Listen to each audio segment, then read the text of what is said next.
speaker is Taran Hanserli, who is the mayor of Avcılar, I think.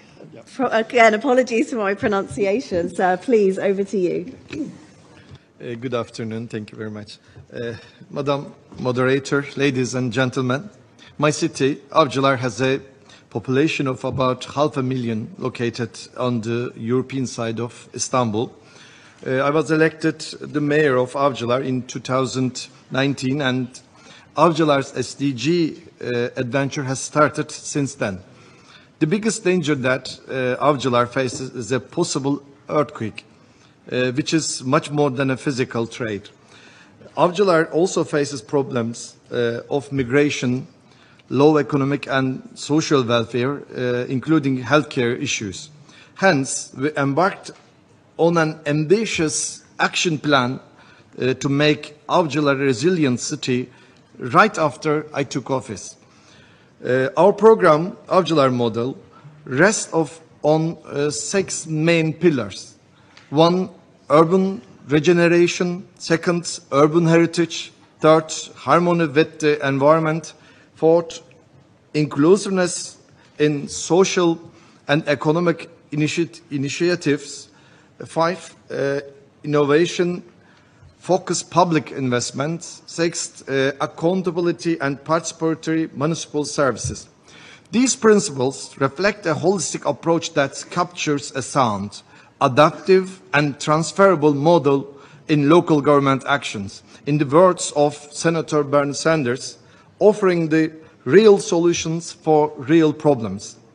Avcılar model also closely encompasses the United Nations SDGs, demonstrating our determination to find local solutions to global problems and share our experiences with the world as evidenced in our VLR.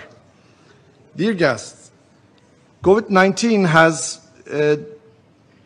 taught us many lessons. When the national governments and supranational organizations still struggled on deciding what to do in the beginning of the crisis, life at the local level had to quickly adjust to it.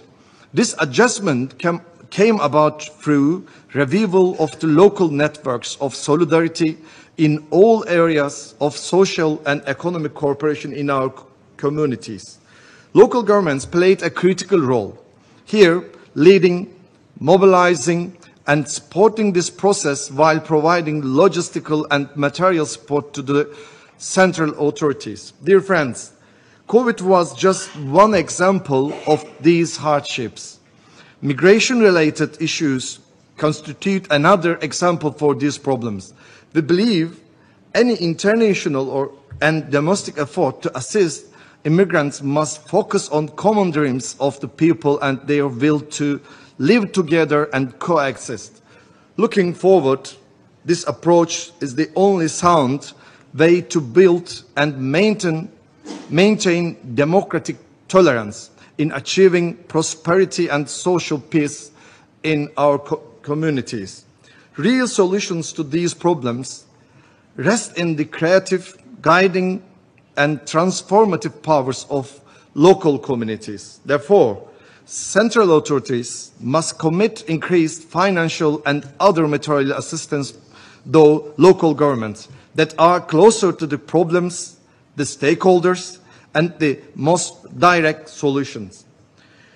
They must also ensure that these resources directly reach the underprivileged segments of the society at the local level to provide them a decent life with basic human dignity. We believe in bright and prosperous future, sustainable and equitable for all. This future is already embedded in our local communities, and eventually we will see it spring out of the very hearts and minds of our people. Before closing, I would like to thank the contributors of this conference and hope to come together with you again in another part of the world to address these issues in depth. Perhaps in Avcılar. Why not? Thank you. Thank you.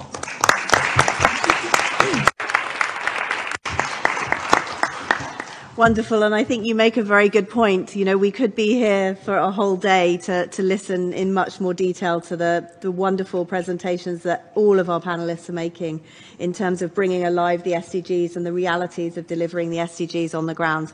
And I think particularly in your kind of contribution, that importance of building the kind of participation, the trust, involving local people in that process, and how that then builds trust in local communities is critical.